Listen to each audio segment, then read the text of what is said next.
Aprenda a ativar e configurar o Dolby Atmos no Moto G52 para conseguir uma melhor experiência sonora. Você poderá acessar o modo Dolby através da barra de notificações ao tocar nesse bloco,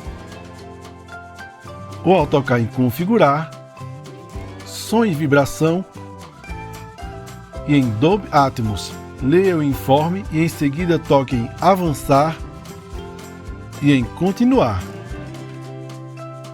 Toque em Permitir. Essa é a central de modos e ajustes.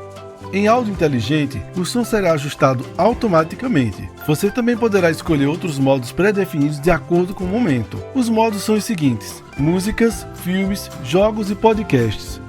Ao tocar no ícone de caneta de um deles, você terá à disposição outros ajustes mais refinados para configurar o modo. Faça os seus testes e, se em algum momento não gostar dos ajustes, toque nos 3 pontinhos e em Redefinir.